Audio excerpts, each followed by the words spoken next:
Halo sahabatku. Apa kabar kalian semua hari ini? Semoga hari kalian selalu penuh thrill dan semangat ya. Karena sebentar lagi, channel Cerita Momo akan mengajak kalian masuk ke dalam sebuah kisah yang benar-benar menguji batas logika dan emosi. Bayangkan ini, kamu sudah menemukan cinta sejatimu, siap menikah, siap menjalani hidup bahagia. Tapi, nenekmu, satu-satunya keluarga yang kamu miliki, meninggalkan pesan terakhir yang mematikan. Batalkan pernikahanmu secepatnya. Kenapa? Apa yang dilihat almarhumah nenek tentang calon suami Fania, si tampan Gilang, dan keluarganya? Apa isi surat wasiat rahasia itu? Kisah ini akan membuktikan bahwa terkadang, orang yang paling kamu percaya adalah serigala berbulu domba. Fania harus diam-diam datang ke rumah calon mertuanya, busonya, dan yang ia dengar adalah sebuah rencana busuk yang lebih mengerikan dari film horor. Mereka berencana menghabisi Fania setelah menguras semua hartanya. Akankah Fania selamat dan membatalkan pernikahan itu? Tonton sampai habis di 10 bab cerita ini. Tapi sebelum kita masuk ke babak pertama yang mendebarkan, saya minta bantuan kalian ya, sahabat emosi. Like video ini sampai merah. Subscribe channel Cerita Momo dan nyalakan lonceng notifikasi. Dan yang paling penting, komen di bawah sekarang juga. Ketika nama kamu, dari kota mana, dan kata, hadir. Yuk, kita mulai petualangan emosi ini. Siap-siap, karena ini adalah kisah, batalkan pernikahanmu secepatnya. Fania menutup mata, berusaha menenangkan detak jantungnya yang seolah ingin melompat keluar dari dada. Aroma mawar putih yang memenuhi kamar pengantin terasa ironis. Beberapa hari lagi, ia akan resmi menjadi Nyonya Gilang, menyempurnakan kisah cinta yang selama ini ia yakini sebagai dongeng nyata. Gilang, pria yang sabar, lembut, dan sukses itu, adalah jawaban atas semua doa neneknya. Kini, di atas meja riasnya tergeletak undangan pernikahan mewah yang hanya tinggal menunggu hari pelaksanaannya. Semuanya sempurna, sangat sempurna, hingga rasanya hampir tidak nyata. Namun, kesempurnaan itu kini ditampar keras oleh realitas paling pahit yang pernah Fania rasakan, kepergian neneknya. Nenek Ratna, satu-satunya keluarga inti yang Fania miliki sejak kedua orang tuanya meninggal dalam kecelakaan belasan tahun lalu, telah berpulang 3 hari yang lalu. Kepergian nenek bukan hanya meninggalkan kesedihan yang tak terperi, tetapi juga sebuah lubang kekosongan dalam hati Fania yang tidak mungkin diisi oleh siapapun, bahkan oleh Gilang sekalipun. Nenek adalah tiang, jangkar, dan pemegang semua rahasia keluarga Fania. Ia juga yang mengurus semua warisan aset properti dan perusahaan yang kini secara hukum berada di bawah nama Fania, menjadikannya pewaris tunggal yang sangat kaya. Gilang sangat pengertian. Selama 3 hari terakhir, pria itu selalu mendampingi Fania, mengatur semua urusan pemakaman, menenangkan tamu, dan memastikan Fania makan meskipun ia tak berselera. Busonya, calon mertuanya, dan Reno, calon adik iparnya, juga menunjukkan rasa duka yang mendalam. Mereka tampak sangat bersimpati, memuji-muji almarhumah nenek sebagai sosok wanita yang hebat. Gilang berulang kali memeluk Fania, membisikkan janji bahwa setelah menikah nanti, Gilang akan menjadi pelindung barunya, menggantikan peran nenek. Fania sempat merasa sangat beruntung memiliki calon suami sebaik Gilang. Perasaan itu sempat mengalahkan semua kesedihan yang ia rasakan. Malam itu, setelah semua tamu takziah pulang dan rumah kembali senyap, Fania memberanikan diri kembali ke kamar nenek. Ia harus mulai membereskan barang-barang, meskipun hatinya menolak. Di atas meja nakas kayu jati yang sudah usang, tempat nenek selalu meletakkan tasbihnya, Fania melihat sebuah kotak perhiasan kecil dari beludru merah yang sudah lama tak dibuka. Fania ingat, nenek selalu melarangnya menyentuh kotak itu. Dengan tangan bergetar, Fania membuka kotak beludru tersebut. Di dalamnya hanya ada sebuah liontin perak berbentuk kunci dan secari kertas lusuh yang terlipat rapi, bukan perhiasan mahal seperti yang ia duga. Fania mengambil kertas itu. Bau minyak kayu putih dan wangi melati khas nenek menyeruak, menusuk hidungnya dan memicu air mata yang sudah susah payah ia tahan. Ia mengusap matanya dan membuka lipatan kertas itu. Tulisan tangan nenek, yang selalu rapi dan tegas meskipun sudah tua, memenuhi kertas itu. Fania membacanya pelan, mencoba memahami setiap kata di tengah gejolak emosi. Faniaku sayang. Jika kamu membaca ini, nenek sudah tidak ada. Maafkan nenek, nak. Tapi kamu harus mendengarkan ini. Ini pesan terakhir nenek untuk keselamatan jiwamu dan masa depanmu. Batalkan pernikahanmu secepatnya. Jangan pernah menikah dengan Gilang. Ia dan keluarganya bukan orang baik. Mereka hanya ingin hartamu. Nenek tahu selama ini kamu butuh sosok pendamping. Tapi dia bukan orangnya. Pergilah ke rumah calon mertuamu. Kamu akan mengetahui semuanya. Jangan percaya siapapun, nak. Selamatkan dirimu. Kunci liontin ini adalah petunjuk terakhir. Fania terperangah. Jantungnya berhenti berdetak sesaat. Ia membaca ulang pesan itu, sekali lagi, dan lagi. Tidak mungkin. Ini pasti tulisan nenek. Tetapi isinya ini pasti ada kesalahpahaman besar. Nenek pasti sedang sakit atau pikun saat menulis ini. Bagaimana mungkin nenek, yang selama ini sangat mendukung hubungannya dengan Gilang, tiba-tiba menuliskan hal sekejam dan sedramatis ini? Fania menutup matanya, menggelengkan kepala. Gilang adalah pria yang sempurna. Dia bekerja di perusahaan multinasional, memiliki keluarga yang terpandang, dan selalu memperlakukan Fania seperti seorang putri. Tidak pernah sekalipun Gilang menunjukkan ketertarikan berlebihan pada aset atau kekayaan Fania. Bahkan, saat Fania ingin memberikan hadiah mobil mewah untuk busonya, Gilang menolak dengan alasan mereka tidak ingin terlihat mata duitan. Air mata Fania kini bukan lagi air mata kesedihan, melainkan air mata kebingungan dan rasa terkhianati oleh almarhum neneknya sendiri. Bagaimana nenek bisa menuduh Gilang sekeji itu? Apakah nenek menyimpan dendam atau kecurigaan yang tidak berdasar? Fania bangkit, meremas kertas itu di tangannya, siap membuangnya. Ini omong kosong. Ini hanya produk pikiran nenek yang sedang berjuang melawan penyakit. Ia tidak akan membiarkan pesan ini merusak hari terbahagianya. Tiba-tiba, suara ketukan di pintu kamar nenek mengejutkannya. Fania, kamu di dalam. Suara Gilang terdengar lembut dari luar. Fania cepat-cepat menyembunyikan kertas remasan dan liontin itu di saku gaun tidurnya. Ia menghela napas panjang, berusaha menormalkan ekspresinya. Ya, sebentar, Mas, jawab Fania, suaranya sedikit serak. Gilang masuk, wajahnya tampak cemas. Ia mendekat, memeluk Fania dari belakang, mencium puncak kepalanya. Sayang, aku tahu ini berat. Tapi kamu harus kuat. Nenek pasti sudah tenang di sana. Jangan terlalu memaksakan diri membereskan barang sekarang. Besok saja, ya? Perlakuan Gilang yang sangat manis dan pengertian itu justru membuat pesan nenek kembali berputar di kepala Fania. Jangan percaya siapapun, nak. Fania melepaskan pelukan Gilang perlahan, lalu berbalik. Mas, aku hanya mencoba mencari ketenangan di kamar nenek. Mas tidur saja duluan. Aku akan menyusul sebentar lagi. Aku butuh waktu sendirian. Gilang menatap Fania dengan tatapan mata yang dalam dan penuh kasih sayang. Tentu, sayang. Aku mengerti. Aku akan menunggumu. Jangan lama-lama, ya. Aku tidak bisa tidur kalau kamu belum di sisiku. Ia mencium kening Fania, lalu keluar. Setelah Gilang pergi, Fania terduduk lemas di lantai. Sikap Gilang barusan, meskipun normal, terasa mencurigakan. Jika Gilang memang sebaik itu, kenapa nenek sampai memberikan pesan peringatan yang begitu keras? Nenek Ratna dikenal sebagai wanita yang sangat intuitif, cerdas, dan tidak pernah salah dalam menilai karakter orang. Ia mengelola bisnis keluarga selama puluhan tahun dan tidak pernah tertipu. Fania mengambil lagi kertas remasan itu dari sakunya, membentangkannya di pangkuan. Kali ini, ia membaca setiap kata dengan pikiran yang lebih tenang. Ia memperhatikan liontin kunci perak. Nenek tidak pernah melakukan hal sia-sia. Setiap langkah dan keputusan nenek selalu didasarkan pada perhitungan yang matang. Mungkinkah ada kebenaran di balik semua ini? Mungkinkah Gilang dan keluarganya benar-benar menyembunyikan wajah asli mereka di balik topeng kesempurnaan selama ini? Keraguan itu mulai menanamkan akarnya di hati Fania, tumbuh menjadi rasa takut yang dingin. Ia ingat betul bagaimana Gilang pertama kali mendekatinya. Itu adalah pertemuan yang terlalu kebetulan, di sebuah galeri seni yang jarang dikunjungi Fania.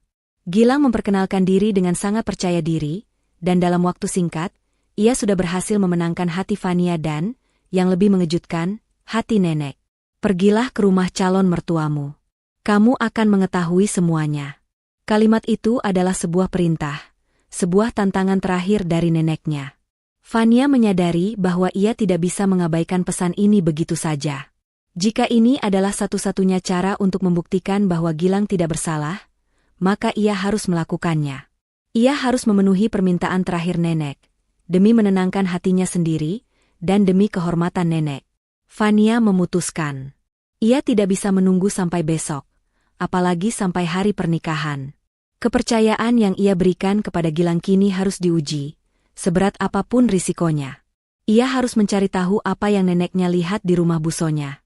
Ia harus pergi malam ini. Fania masih mematung di kamar nenek, kertas pesan terakhir itu kini berada dalam genggamannya, tidak lagi diremas, tetapi dipegang dengan hati-hati seolah ia memegang bom waktu. Udara di sekitarnya terasa dingin, padahal AC tidak menyala. Malam sudah larut, dan keheningan rumah besar itu terasa mencekam, hanya dipecahkan oleh suara jangkrik di luar dan detak jam dinding yang berirama lambat. Fania sadar, setiap detik yang berlalu adalah waktu yang hilang. Waktu yang bisa digunakan Gilang untuk menjalankan niat buruknya jika tuduhan nenek benar. Firasat nenek yang kuat, ditambah dengan ingatan Fania akan sikap Gilang yang selalu terlalu sempurna, kini mulai menggerogoti logikanya. Kebetulan yang terlalu sempurna, kebaikan yang terlalu berlebihan. Apakah itu semua adalah lapisan gula yang menutupi racun mematikan? Fania menepis rasa lelah dan kesedihan yang masih membalutnya. Tidak ada waktu untuk berkabung. Ada tugas yang jauh lebih mendesak. Membuktikan kebenaran pesan terakhir neneknya, demi menyelamatkan dirinya dan warisan yang ditinggalkan oleh orang tuanya. Langkah pertama adalah keluar dari rumah tanpa diketahui Gilang. Fania menyelinap keluar dari kamar nenek, berjalan pelan menyeberangi lorong menuju kamar tidurnya. Ia membuka pintu perlahan, khawatir deritan engsel akan membangunkan Gilang. Di sana, Gilang tampak pulas tertidur di ranjang mereka. Wajahnya polos, tenang, dan tampan. Fania menatap wajah itu lama sekali. Apakah wajah ini yang akan menjadi malaikat mautnya? Rasa jijik dan mual mulai menguasai dirinya, menggantikan semua rasa cinta dan percaya yang pernah ada. Fania bergerak seperti bayangan. Ia mengambil ponsel, kunci mobil, dompet, dan selembar hoodie hitam tebal dari lemari.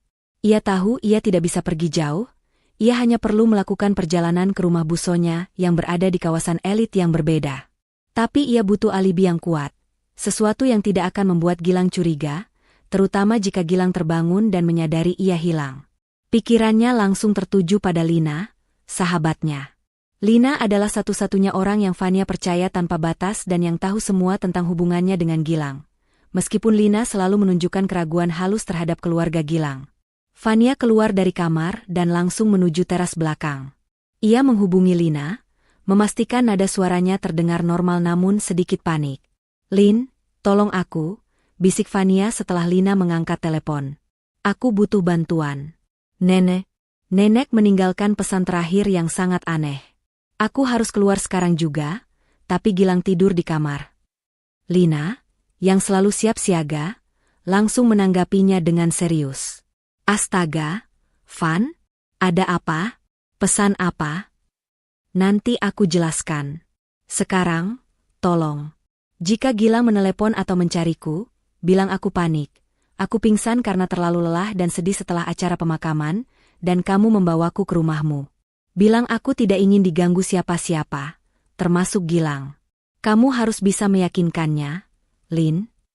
Fania menjelaskan rencana alibinya dengan cepat dan tegas. Lina terdiam sebentar, lalu suaranya terdengar meyakinkan. "Oke, Fania. Aku akan jadi tamengmu. Kamu hati-hati. Kemana kamu akan pergi?" Fania ragu sejenak, namun ia harus jujur. "Aku akan ke rumah busonya. Nenek bilang aku harus ke sana untuk tahu kebenarannya." "Apa? Kamu gila, Van? Itu berbahaya," seru Lina tertahan. "Aku tahu, tapi aku harus. Lin, aku harus tahu apa yang dilihat nenek. Aku akan kembali sebelum subuh. Aku akan menghubungimu. Jaga dirimu dan ponselmu." Setelah mengakhiri panggilan, Fania merasa sedikit lega. Setidaknya, ia punya rencana cadangan. Ia menyembunyikan mobilnya di balik semak-semak besar di ujung kompleks perumahannya. Ia akan menggunakan taksi daring. Jika ia menggunakan mobilnya, Gilang atau siapapun yang mungkin mengawasinya akan dengan mudah melacaknya. Fania kini mengenakan hoodie hitam, rambutnya diikat longgar, dan ia mengenakan kacamata hitam, meskipun malam hari. Ia harus menyamar sebaik mungkin. Perjalanan terasa sangat panjang dan menegangkan. Fania terus menggenggam liontin kunci perak dan kertas lusuh itu. Selama di taksi, ia mencoba menganalisis kembali perlakuan Gilang dan keluarganya selama ini. Ia ingat bagaimana busonya selalu memuji-muji koleksi tas dan perhiasan milik Fania dengan mata berbinar-binar. Ia ingat bagaimana Reno, adik Gilang, yang pengangguran dan selalu meminjam uang dari kakaknya, pernah secara tidak sengaja keceplosan bertanya tentang trust fund milik Fania. Semua itu ia anggap remeh, sebagai perilaku khas keluarga kaya. Tapi sekarang, detail-detail kecil itu menjadi potongan puzzle yang menakutkan. Sekitar pukul 2 dini hari, taksi berhenti beberapa blok dari kompleks perumahan busonya. Fania membayar taksi dan melanjutkan perjalanan dengan berjalan kaki. Kompleks itu adalah kawasan mewah dengan sistem keamanan yang ketat, tetapi Fania tahu jalan pintas. Gilang pernah membawanya masuk melalui pintu samping yang dijaga oleh petugas keamanan yang sudah tua dan agak ceroboh. Fania tiba di depan gerbang hitam tinggi rumah busonya. Rumah itu megah dan gelap, hanya lampu teras yang menyala redup. Fania merasa ngeri, tetapi dorongan dari pesan nenek lebih kuat daripada rasa takutnya. Ia harus melihat, ia harus mendengar. Ia menyelinap ke semak-semak besar di samping pagar. Fania mengeluarkan ponselnya, menyetel mode perekam suara, dan menyimpannya di saku terdalam. Ia lalu merangkak pelan, mencari posisi yang aman. Di sisi kiri rumah, terdapat jendela ruang keluarga yang besar, yang biasanya digunakan untuk melihat kolam renang. Jendela itu terbuat dari kaca besar dengan tirai tipis di dalamnya. Fania mendekat. Untungnya, tirai itu tidak tertutup rapat, menyisakan celah kecil di sisi kanan. Fania memanjat pelan ke atas pot tanaman besar yang sudah lama tidak dibersihkan. Dari sana, ia bisa melihat ke dalam ruangan. Dan yang ia lihat membuat darahnya mengalir dingin. Ruangan itu terang benderang. Gilang tidak ada di rumah Fania karena ia ternyata berada di sini. Gilang duduk di sofa kulit mahal, bukan dengan wajah duka yang ia tunjukkan pada Fania, tetapi dengan senyum lebar yang sangat asing dan penuh perhitungan. Di sebelahnya, busonya terlihat tertawa puas sambil menyeruput teh hangat. Reno duduk di kursi tunggal, juga tampak santai. Fania tidak percaya. Gilang bilang ia terlalu lelah dan langsung tidur. Tapi ini, pukul 2.30 dini hari, ia justru berkumpul dengan keluarganya, merayakan sesuatu. Fania menempelkan telinganya ke jendela, berusaha menangkap suara dari dalam. Ini adalah detik-detik paling menentukan dalam hidupnya. Busonya berbicara, suaranya terdengar jelas dan lantang. Bagus, Gilang. Semua berjalan lancar. Si Fania itu benar-benar bodoh. Dia bahkan tidak mencurigai apa-apa. Sekarang nenek tua itu sudah mati, tidak ada lagi yang bisa melindungi aset-asetnya. Gilang menyahut, nada bicaranya sinis dan merendahkan, jauh dari Gilang yang dikenal Fania. Tentu saja, Bu. Fania terlalu polos. Dia percaya saja bahwa kita mencintainya. Dia bahkan tidak tahu bahwa cincin pertunangan itu kita beli dari uang pinjaman jangka pendek, hanya untuk pamer. Reno menambahkan dengan tawa yang mengganggu, cinta? Gilang, kamu nyaris muntah setiap kali harus mencium tangannya. Demi aset properti di 5 kota dan saham perusahaan raksasa itu, aku salut dengan aktingmu. Kata-kata itu, yang seharusnya mustahil, kini terdengar jelas di telinga Fania. Rasa sakit itu bukan lagi di hati, tetapi di perut. Ia merasa mual dan dunianya berputar. Gilang, tunangannya, pria yang akan ia nikahi, adalah penipu. Busonya lalu mengubah ekspresinya menjadi lebih serius dan dingin. Sekarang, kita harus selesaikan bagian terakhir. Pastikan pernikahan berjalan sesuai jadwal. Begitu dia tanda tangan di semua dokumen pranup yang sudah kita modifikasi, asetnya otomatis akan terkunci di bawah pengelolaan suami sah jika terjadi kecelakaan. Jantung Fania terasa berhenti berdetak. Kecelakaan? Kecelakaan apa, Bu? Tanya Reno. Bu Sonya tersenyum jahat, menatap Gilang. Kita sudah bicarakan ini, Reno. Setelah pernikahan, kita harus memastikan dia tidak akan pernah bisa menceraikan Gilang. Dan cara termudah untuk menguasai segalanya tanpa ada perlawanan dari pengacara manapun, adalah memastikan Fania menghilang. Seolah-olah bunuh diri, karena depresi setelah neneknya meninggal. Atau kecelakaan saat bulan madu. Gilang mengangguk santai, seolah membahas rencana piknik. Aku sudah atur. Pemandangan tebing di bulan madu sangat cocok untuk kecelakaan. Tidak ada yang akan curiga, Bu. Semua orang tahu Fania sedang rapuh dan berduka. Bagus, simpul Bu Sonya. Begitu Fania tidak ada, kita urus semua warisan dan sertifikat atas nama Gilang. Kita akan menjadi keluarga terkaya di kota ini. Nenek tua itu tidak akan pernah tahu bahwa pesan terakhirnya justru membawa Fania ke pelukan maut. Fania hampir tidak bisa bernapas. Seluruh tubuhnya menggigil hebat. Bukan hanya perampasan harta, tetapi pembunuhan berencana. Mereka ingin menghabisinya dan mengambil alih semua yang ia miliki. Pesan nenek adalah penyelamat nyawanya. Fania mundur perlahan dari jendela. Ia nyaris terpeleset, tetapi ia berhasil menahan diri. Ia harus pergi dari sini. Ia harus selamat. Rekaman di ponselnya adalah satu-satunya bukti yang bisa menyelamatkan hidupnya. Ia merangkak kembali ke semak-semak, air mata kini mengalir deras. Bukan karena patah hati, tetapi karena ketakutan yang luar biasa. Gilang bukan hanya penipu, dia adalah pembunuh berdarah dingin.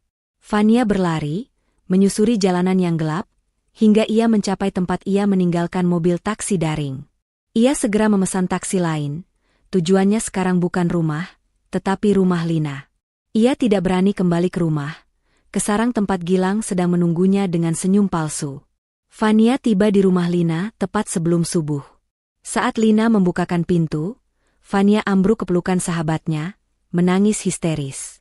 Ia selamat dari maut, tetapi jiwanya telah hancur berkeping-keping.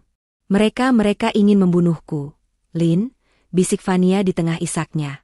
Mereka merencanakan semuanya. Nenek benar. Gilang adalah iblis.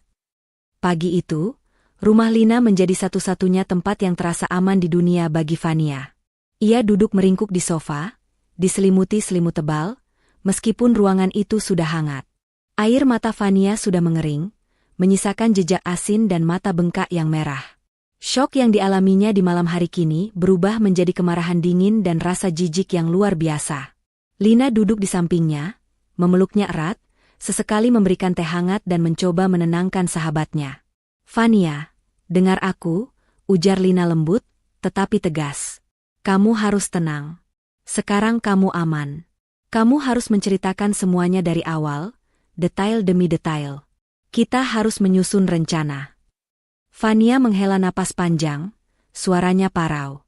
Ia menceritakan segalanya, dari pesan terakhir nenek yang selama ini ia abaikan, hingga momen ketika ia melihat Gilang dan Bu Sonya tertawa puas sambil merencanakan pembunuhan Fania saat bulan madu. Fania mengeluarkan ponselnya, memutar rekaman suara yang ia ambil di depan jendela rumah Bu Sonya. Lina mendengarkan dengan wajah yang berubah-ubah antara marah, ngeri, dan terkejut. Ketika suara Bu Sonya yang dingin terdengar mengatakan tentang kecelakaan yang disengaja dan bunuh diri palsu, Lina menutup mulutnya. Air mata mulai menggenang di matanya. Ya Tuhan, Fania, aku tidak percaya. Mereka benar-benar iblis. Bisik Lina, tangannya gemetar. Aku tahu aku tidak pernah menyukai Gilang. Tapi ini di luar batas kemanusiaan. Nenekku benar. Lin, ucap Fania lirih, memeluk liontin kunci perak itu. Nenek sudah tahu. Dia mencoba melindungiku, dan aku hampir mengabaikannya. Syukurlah kamu tidak mengabaikannya. Lina memeluk Fania lebih erat. Fania, rekaman ini adalah nyawa kita. Ini adalah bukti terkuat. Tapi kita tidak bisa gegabah. Gilang dan keluarganya pasti sudah menyiapkan counter attack. Mereka tahu kamu adalah pewaris tunggal. Mereka tidak akan melepaskanmu begitu saja, apalagi setelah semua persiapan pernikahan yang sudah berjalan. Tiba-tiba, ponsel Fania berdering nyaring. Panggilan masuk dari Gilang. Fania langsung panik. tetapi Lina dengan cepat mengambil ponsel itu dan mengubahnya ke mode senyap. "Jangan diangkat," kata Lina tegas. "Jangan pernah. Sekarang dia sudah tahu kamu menghilang dari rumah. Dia akan mulai menjalankan sandiwaranya. Biarkan dia panik. Kita harus mendahului langkahnya." Benar saja, setelah panggilan pertama, notifikasi pesan masuk dari Gilang membanjiri layar. Gilang mengirim pesan yang penuh kekhawatiran. "Sayang, kamu di mana? Aku terbangun, kamu tidak ada. Aku sudah mencari di seluruh rumah. Aku meneleponmu, tapi tidak aktif. Aku khawatir sekali. Tolong hubungi aku segera. Aku takut terjadi apa-apa setelah nenek meninggal. Pulanglah, sayang, aku kangen." Fania membaca pesan itu dengan mata jijik. Bagaimana bisa pria ini berakting begitu sempurna, setelah semalam ia tertawa merencanakan pembunuhan tunangannya sendiri? "Gilang pasti berpikir aku pingsan di rumahmu seperti alibi kita," kata Fania. "Tapi dia akan panik jika aku tidak merespon sama sekali." Lina berpikir keras. "Kita harus menggunakan alibi itu. Biar dia yakin kamu masih di bawah kendali. Tapi kita harus membuatnya yakin bahwa kamu sangat rapuh, sehingga tidak bisa diajak bicara." Lina lalu mengambil ponselnya sendiri dan mengirim pesan singkat kepada Gilang dari nomor Fania, mengatasnamakan Lina. "Mas Gilang, ini Lina. Fania ada di rumahku. Dia sangat down setelah pemakaman. Dia pingsan tadi malam, jadi aku membawanya ke sini. Dia bilang tidak mau diganggu siapapun, termasuk kamu. Tolong beri dia waktu sendiri. Aku akan menjaganya." Dalam hitungan detik, Gilang menelepon Lina. Lina memasang wajah tegang dan mengangkat panggilan itu. "Halo, Mas Gilang?" "Ya, ini Lina." "Fania baik-baik saja, Mas, tapi dia sangat terpukul. Dia hanya menangis. Maaf, dia minta ponselnya dimatikan dulu. Jangan khawatir, aku tidak akan membiarkan dia sendirian. Aku akan menjaganya." Lina mendengar Gilang terdengar lega namun frustrasi di ujung telepon. "Terima kasih, Lina. Tolong jaga dia baik-baik. Kalau ada apa-apa, hubungi aku. Aku akan menjenguknya nanti sore. Aku tidak bisa membiarkannya sendirian." Lina mengakhiri panggilan. Dia bilang akan menjengukmu nanti sore. "Kita hanya punya waktu beberapa jam, Fania. Kamu harus segera bertemu Pak Dirga sekarang juga." Nama Pak Dirga, pengacara kepercayaan keluarga Fania, memberikan secercah harapan. Pak Dirga adalah sahabat lama almarhum ayah Fania, dan juga penasihat hukum nenek. Dia adalah satu-satunya orang yang tahu seluk-beluk semua aset Fania, dan bagaimana nenek merencanakan wasiat dan perwalian asetnya. "Aku akan menyiapkan pertemuan. Tapi aku tidak ingin Pak Dirga bertemu denganku di kantornya," kata Fania, bangkit berdiri. "Gilang pasti sudah menaruh mata-mata di sekitar sana, atau setidaknya melacak aktivitas finansialku. Kita harus bertemu di tempat yang tidak mencolok, tempat yang tidak pernah kutinggalkan jejak." Fania dan Lina segera menyusun strategi pertemuan. Mereka memutuskan untuk bertemu Pak Dirga di sebuah kedai kopi tua di pinggiran kota yang jarang dikunjungi, tempat yang dulunya disukai nenek. Fania menggunakan pakaian Lina, topi, dan kacamata hitam, menyamar agar tidak dikenali jika Gilang atau anak buahnya mulai mencarinya. Ketika mereka meninggalkan rumah Lina, Fania sempat menatap dirinya di cermin. Wajahnya pucat, tetapi matanya memancarkan tekad baja yang belum pernah ia miliki sebelumnya. Fania si polos, Fania si pewaris yang mudah ditipu, telah mati. Yang tersisa adalah Fania yang dingin, tajam, dan siap melawan. Perjalanan ke kedai kopi itu terasa seperti misi rahasia di tengah keramaian pagi hari. Lina mengemudi dengan hati-hati, terus-menerus mengecek kaca spion untuk memastikan tidak ada mobil yang membuntuti. Mereka tiba di kedai kopi tepat pukul 10 pagi. Pak Dirga sudah menunggu di sudut ruangan. Pria parubaya itu tampak terkejut melihat penampilan Fania, yang seperti orang dalam pelarian. "Fania? Ada apa ini? Kenapa penampilanmu begini?" tanya Pak Dirga cemas, setelah Fania duduk di depannya. Fania tidak membuang waktu. "Pak Dirga, saya tidak punya waktu untuk berbasa-basi. Saya datang karena pesan terakhir nenek. Dan saya punya bukti. Gilang dan keluarganya merencanakan pembunuhan saya." Mendengar kata-kata pembunuhan, wajah Pak Dirga langsung tegang. Fania mengeluarkan ponselnya, memutar rekaman suara dari malam sebelumnya. Selama rekaman diputar, Pak Dirga mendengarkan dengan saksama, rahangnya mengeras, dan matanya memancarkan kemarahan yang luar biasa. Setelah rekaman selesai, keheningan menyelimuti meja mereka. Pak Dirga menggebrak meja dengan suara tertahan. Tidak bisa dipercaya. Saya sudah curiga dengan pria itu sejak awal. Nenekmu, dia memang wanita paling cerdas yang pernah saya kenal, kata Pak Dirga, menarik napas dalam-dalam. Fania, kamu harus tenang. Bukti ini sangat kuat, dan ini menyelamatkan nyawamu. Fania kembali mengeluarkan liontin kunci perak. Nenek juga meninggalkan liontin ini. Dia bilang ini petunjuk terakhir. Apakah Bapak tahu maksudnya? Pak Dirga mengambil liontin itu dan memeriksanya. Liontin ini? Ya Tuhan. Ini adalah kunci bank, Fania. Kunci ke safety deposit box pribadi nenek di Swiss. Dia tidak pernah memberitahu siapapun, bahkan saya, isi di dalamnya. Ini pasti adalah kartu truf nenek untukmu. Fania merasa harapan baru memenuhi dadanya. Kita harus segera mengurus semua aset saya, Pak. Sebelum mereka menyentuhnya. Saya harus membatalkan pernikahan ini dan memastikan mereka tidak mendapatkan sepeser pun. Tepat sekali, balas Pak Dirga. Nenekmu cerdas. Semua aset besarmu, properti, dan perusahaan, berada di bawah perwalian yang baru bisa kamu kelola penuh setelah menikah. Gilang pasti mengandalkan pernikahan untuk mendapatkan akses itu. Tugas kita sekarang adalah memutus jalur akses mereka secara total, sebelum mereka berhasil membuatmu tanda tangan di dokumen pernikahan. Fania dan Pak Dirga menghabiskan sisa waktu itu merencanakan langkah-langkah hukum yang sangat rahasia dan cepat. Mereka memutuskan untuk segera mengajukan pembatalan pernikahan secara diam-diam, mengaktifkan klausul pencegahan penipuan yang sudah disiapkan nenek di wasiatnya, dan yang terpenting, mengalihkan semua aset utama Fania ke dalam yayasan aman yang tidak bisa diganggu-gugat, bahkan oleh dirinya sendiri, kecuali melalui otorisasi khusus dari Pak Dirga. Kita akan membuat mereka percaya bahwa kamu masih dalam genggaman mereka, kata Pak Dirga. Tapi di balik layar, kita akan menarik semua karpet yang mereka pijak. Gilang dan keluarganya pasti akan terkejut setengah mati. Dan untuk liontin ini, kamu harus menyimpannya baik-baik. Ini adalah kunci terakhir untuk mengetahui rahasia yang nenekmu sembunyikan. Fania mengangguk, menyembunyikan liontin itu kembali. Perang sudah dimulai. Itu bukan lagi perang cinta, tetapi perang untuk bertahan hidup. Setelah pertemuan rahasia dengan Pak Dirga, pengacara kepercayaannya, Fania kembali ke rumah Lina dengan perasaan yang campur aduk. Ketakutan masih ada, tetapi kini didominasi oleh tekad yang membara dan rencana matang. Ia bukan lagi calon pengantin yang lugu. Ia adalah seorang wanita yang sedang mempersiapkan medan perangnya.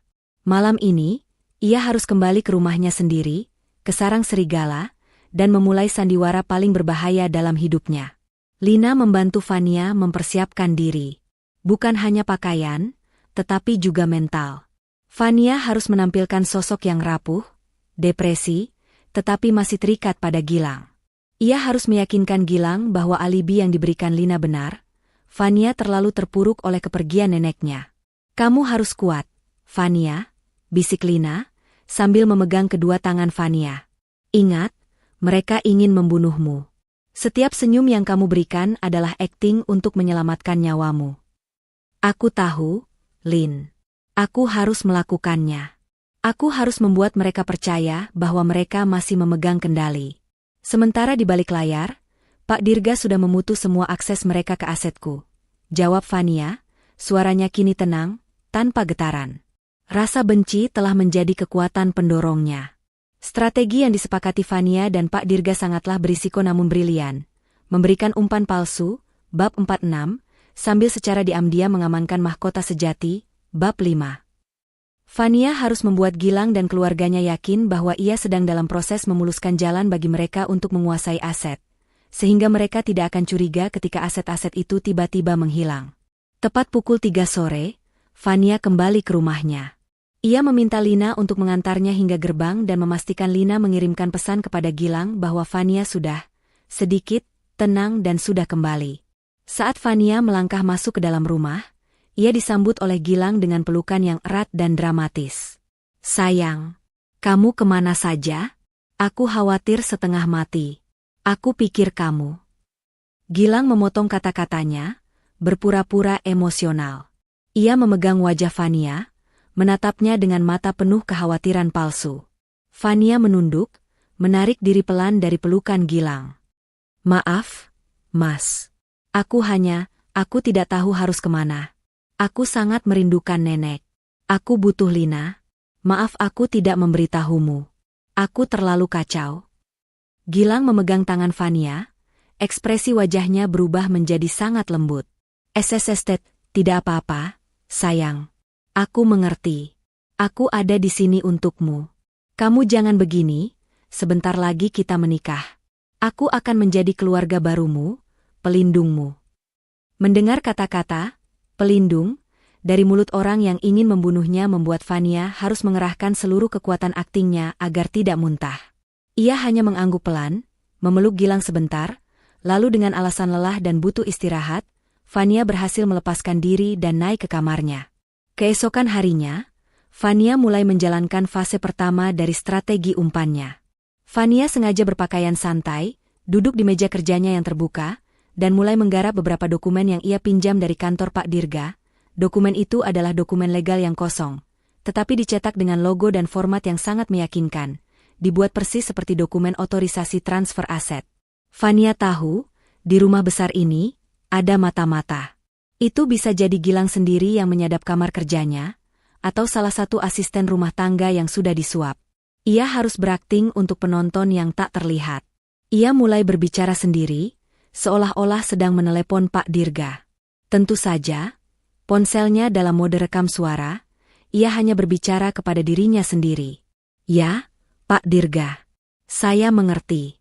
Semua aset properti harus segera dialihkan ke holding baru, agar lebih mudah diakses setelah pernikahan. Baik, saya akan segera menandatangani dokumen otorisasi pengalihan penuh saham dan properti. Gilang harusnya sudah bisa mengurusnya setelah kami menikah. Saya percaya sepenuhnya padanya. Fania sengaja meninggikan sedikit suaranya saat menyebutkan kata, dialihkan, Gilang, dan percaya sepenuhnya. Ia lalu mencetak beberapa lembar dokumen kosong dengan judul yang menarik perhatian, seperti Surat Pernyataan Pengalihan Wewenang Penuh, dan Daftar Aset Properti di 5 kota besar. Lalu, Fania melakukan tindakan ceroboh yang disengaja. Ia menaruh dokumen-dokumen palsu itu di atas meja kerjanya, meninggalkannya begitu saja, dan turun ke dapur untuk membuat kopi. Sandiwara dimulai. Tidak lama setelah Fania meninggalkan kamar, seperti yang sudah ia duga, pintu kamarnya terbuka perlahan. Fania, yang mengamati dari pantulan layar ponselnya yang ia letakkan miring di sudut meja dapur, melihat siapa yang menyelinap masuk. Reno, adik Gilang. Reno masuk dengan ekspresi wajah tegang, langsung menuju meja kerja Fania. Ia cepat-cepat memotret semua halaman dokumen palsu yang diletakkan Fania. Wajah Reno tampak bersemangat, yakin bahwa ia telah menemukan harta karun yang akan mereka rampas. Reno juga mengambil salah satu lembar daftar aset, melipatnya, dan menyembunyikannya di saku jaketnya. Setelah memastikan tidak ada yang melihat, Reno keluar dari kamar Fania secepat ia masuk. Fania tersenyum dingin. Umpan pertama berhasil ditelan. Sorenya, Gilang kembali dari kantor dengan suasana hati yang sangat baik, berbeda dengan kepura-puraan cemasnya semalam. Gilang kini memancarkan aura kemenangan yang sulit disembunyikan. Sayang, kamu sudah baik kan? Tanya Gilang, memeluk Fania. Kamu terlihat lebih tenang hari ini. Aku sudah lebih baik, Mas. Aku harus kuat. Aku tidak mau nenek melihatku lemah, jawab Fania. Oh, Mas, aku sedang mengurus beberapa dokumen penting. Semuanya tentang pengalihan aset. Aku ingin semuanya rapi setelah kita menikah. Gilang langsung bersemangat, matanya berbinar. Oh ya? Dokumen apa? Sayang, aku bisa membantumu, aku kan suamimu sebentar lagi. Aku mengerti hal-hal legal seperti itu. Dokumen biasa, Mas, jawab Fania, pura-pura meremehkan. Hanya formalitas untuk memastikan kamu, sebagai suamiku, bisa mengurus semuanya dengan mudah jika aku sedang sibuk. Aku percaya penuh padamu, Mas. Hanya kamu yang aku miliki sekarang. Gilang mencium tangan Fania, ekspresinya penuh kasih sayang dan kepuasan tersembunyi. Terima kasih, sayang. Kamu memang istri terbaik. Tentu saja aku akan mengurusnya. Aku akan menjadi manajermu, suamimu, dan pelindungmu. Jangan khawatirkan apa-apa.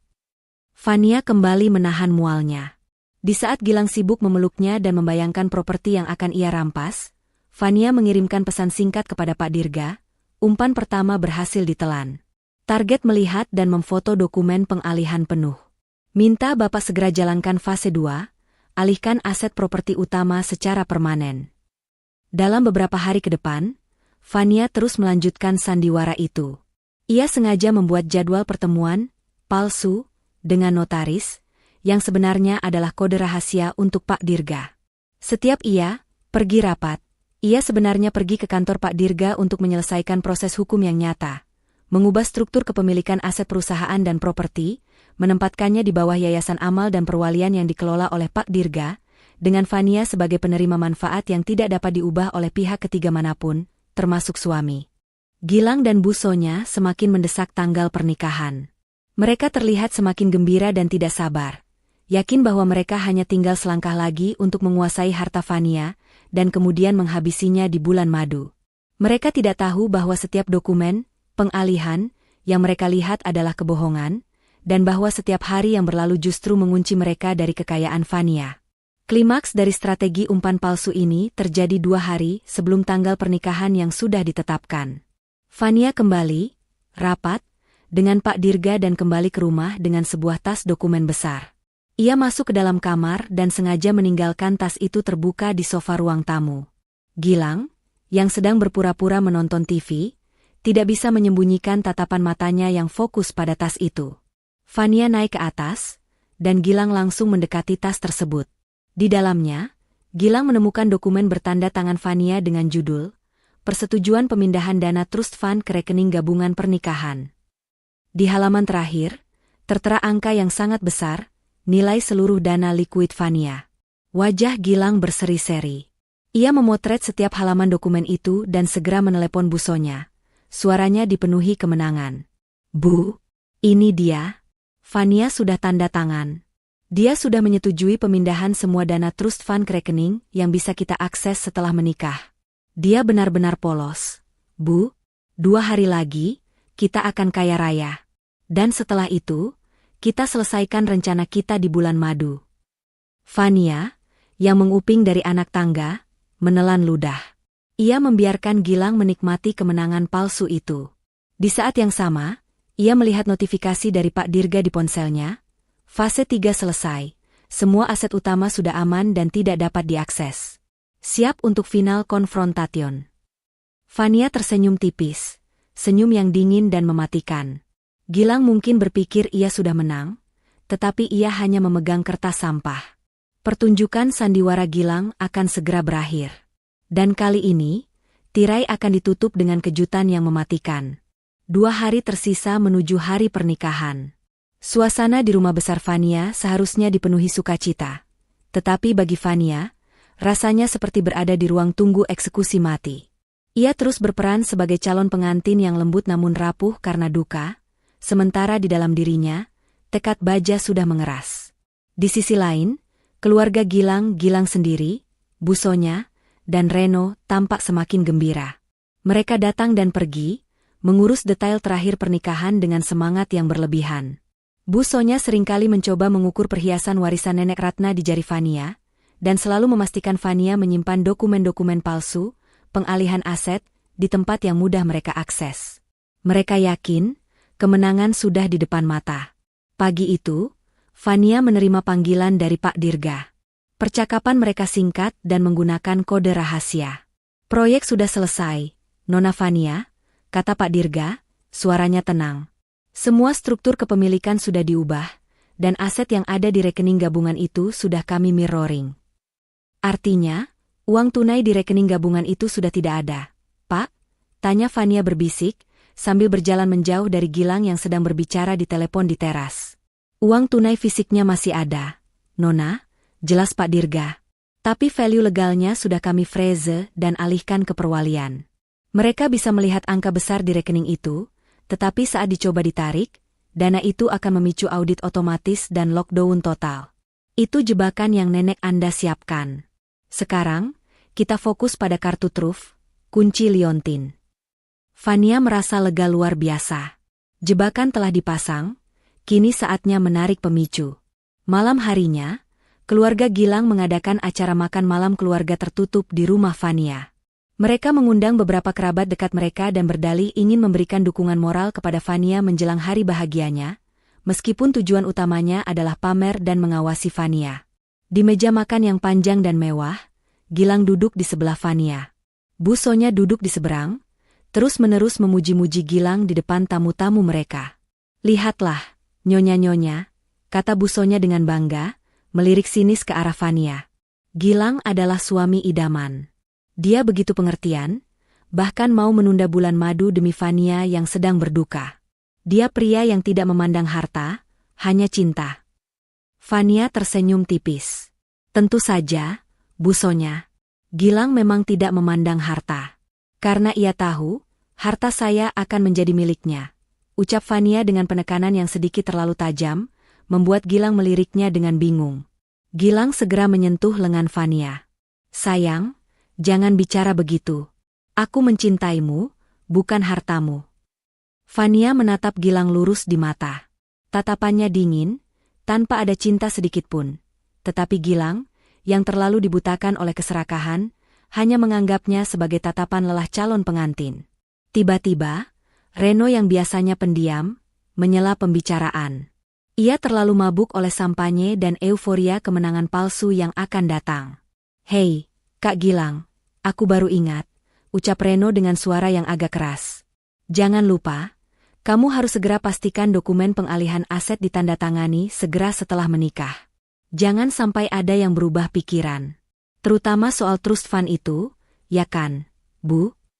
Bu Sonya langsung memelototi Reno dengan tatapan tajam, mencoba menghentikannya. Tapi sudah terlambat. Semua tamu terdiam, dan Gilang terlihat sangat tegang. Fania memanfaatkan momen itu. "Dokumen pengalihan apa, Reno?" tanya Fania, pura-pura terkejut. "Saya rasa tidak ada dokumen yang perlu ditandatangani lagi. Semua sudah diatur oleh Pak Dirga. Saya hanya menunggu persetujuan dari bank, dan uang itu sudah bisa digunakan setelah menikah." Reno menyeringai, tidak menyadari ia sedang menggali kuburnya sendiri. "Ah, kakak ipar ini pura-pura lupa. Dokumen yang kamu foto itu, Kak Gilang. Yang ada tulisan, persetujuan pemindahan dana, dengan angka ratusan miliar itu. Kan sudah Fania tanda tangan." Suasana menjadi sangat sunyi. Semua mata tertuju pada meja makan. Gilang menendang kaki Reno di bawah meja, tetapi Reno sudah terlanjur mabuk. Fania menatap Gilang dengan senyum mematikan. "Oh, itu dokumen yang saya sengaja tinggalkan di meja kerja ya, Reno? Yang kamu curi dan foto isinya." Gilang melompat dari kursinya, wajahnya pucat. "Fania, apa maksudmu? Kenapa kamu bicara seperti ini di depan semua orang?" Fania tidak menjawab Gilang. Ia menatap Bu Sonya, yang kini wajahnya sudah sepucat kertas. "Saya ingin bertanya pada Bu Sonya. Benarkah pernikahan ini hanya settingan untuk mengincar harta warisan saya?" Bu Sonya tersenyak. "Fania, omongan apa itu? Kamu jangan mengada-ada. Kamu sedang stres." "Stres? Mungkin," jawab Fania, suaranya naik 1 oktav. "Saya stres karena mendengar calon mertua dan calon suami saya berdiskusi tentang cara paling efisien untuk menghabisi nyawa saya saat bulan madu, setelah semua aset saya berpindah tangan. Itu cukup membuat saya stres, Bu Sonya." Pengungkapan di tengah perayaan itu membuat semua tamu undangan di meja makan panik. Suara kursi bergesekan saat tamu-tamu mulai menjauh dari meja itu. Gilang berjalan cepat ke arah Fania, tangannya siap meraih lengan Fania. "Fania, jangan gila. Semua itu bohong. Siapa yang meracuni pikiranmu?" Fania menepis tangan Gilang dengan kasar. Ia mengeluarkan ponselnya dan menekan tombol play. Suara busonya dari rekaman malam itu memenuhi ruangan. Setelah harta kita dapat, kita habisi dia. Mudah saja. Begitu Fania tidak ada, kita urus semua warisan dan sertifikat atas nama Gilang. Kita akan menjadi keluarga terkaya di kota ini. Lalu disusul suara Gilang yang menjawab santai, aku sudah atur. Pemandangan tebing di bulan madu sangat cocok untuk kecelakaan. Tidak ada yang akan curiga. Mendengar suara mereka sendiri, Gilang dan busonya langsung panik. Wajah mereka berubah total, dari arogan menjadi ketakutan yang mendalam. Busonya menutup mulutnya, gemetar. Reno terjatuh dari kursinya. Rekaman itu. Kamu merekam kami? Teriak busonya, histeris. Tentu saja, balas Fania, kini berdiri tegak, matanya berkobar penuh dendam. Saya menuruti pesan terakhir nenek saya, yang sudah tahu kebusukan kalian. Saya datang ke rumah kalian, dan saya mendengar rencana jahat kalian secara langsung. Gilang mencoba kembali ke mode, calon suami yang cemas, dengan cepat. Fania, sayang, itu hanya kesalahpahaman. Itu hanya rencana film. Kami hanya berdiskusi soal ide cerita. Berhenti berbohong, Gilang, potong Fania, suaranya tegas dan dingin. Saya tahu siapa Anda. Anda adalah penipu. Anda adalah pembunuh berencana. Dan saya tidak akan menikah dengan Anda. Fania lalu melakukan tindakan simbolis yang sudah ia rencanakan. Ia melepas cincin pertunangan berlian besar dari jarinya, cincin palsu yang dibeli Gilang dengan utang, dan melemparkannya ke lantai pualam. Cincin itu memantul dengan suara nyaring, menggelinding hingga berhenti tepat di kaki Gilang. Pernikahan ini batal. Fania mengumumkan dengan lantang, memastikan semua tamu yang masih ada mendengarnya. Saya akan menuntut kalian atas percobaan penipuan dan pembunuhan berencana.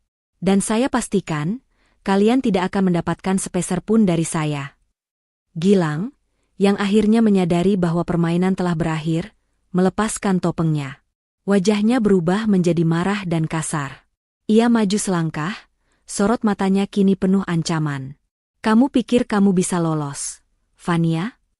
Kamu tidak akan bisa membatalkan pernikahan ini begitu saja. Semua aset sudah diatur atas namaku, teriak Gilang, suaranya kini dipenuhi kepanikan dan amarah yang nyata. Fania tersenyum sinis. Anda yakin, Mas Gilang? Fania mengangguk ke arah pintu. Tiba-tiba, pintu terbuka, dan masuklah Pak Dirga bersama 2 petugas keamanan dan seorang petugas kepolisian berpakaian sipil. Selamat malam, Tuan Gilang. Saya Pak Dirga, kuasa hukum Nona Fania, ujar Pak Dirga, suaranya tenang dan berwibawa. Semua aset yang Anda maksudkan sudah diamankan, dan dokumen yang Anda lihat serta foto itu adalah dokumen palsu. Anda tidak akan mendapatkan apa-apa.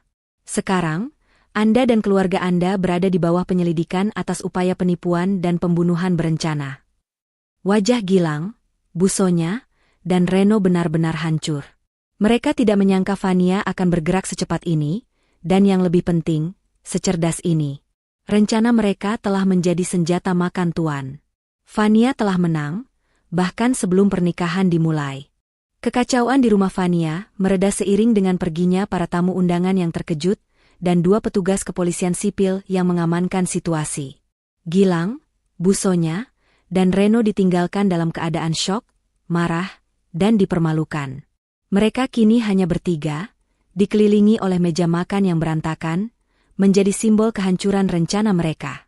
Pak Dirga berdiri tegak di hadapan mereka, auranya dingin dan profesional. Sementara Fania, yang kini benar-benar tenang, duduk di sofa tunggal, menyaksikan kehancuran lawannya. Tuan Gilang, busonya, dan Tuan Reno, ujar Pak Dirga, membuka map coklat yang tebal. Malam ini, Nona Fania telah mengajukan gugatan pembatalan pernikahan dan tuntutan hukum atas dasar penipuan dan percobaan pembunuhan berencana. Rekaman suara ini sudah di tangan kepolisian dan menjadi bukti utama. Wajah Gilang memerah padam. Ia tidak bisa lagi menyembunyikan sifat aslinya. Ia maju selangkah, menunjuk Fania dengan jari gemetar. Pembatalan? Kamu tidak bisa melakukan itu, Fania. Kita sudah tunangan. Semua asetmu sudah diatur untuk diurus suamimu. Itu tertulis di dokumen wasiat nenekmu. Kamu tidak bisa memblokirnya begitu saja, teriak Gilang, mencoba menyentuh urat saraf Fania. Fania balas menatapnya dengan pandangan kosong. Dokumen itu disiapkan untuk suamiku, Gilang. Anda bukan suami saya. Dan Anda tidak akan pernah menjadi suami saya. Gilang tertawa sinis, tawa yang terdengar histeris. Ah, bodoh. Kamu pikir aku tidak bergerak cepat? Aku sudah cek hari ini. Rekening gabungan kita sudah diisi penuh. Dana ratusan miliar itu sudah masuk ke sana. Begitu kita menikah, aku tarik semua dan kamu tidak akan bisa berbuat apa-apa. Fania mengangguk ke arah Pak Dirga. Inilah saatnya. Pak Dirga tersenyum tipis, senyum yang mematikan. Tuan Gilang, sepertinya Anda salah memahami dokumen yang Anda foto.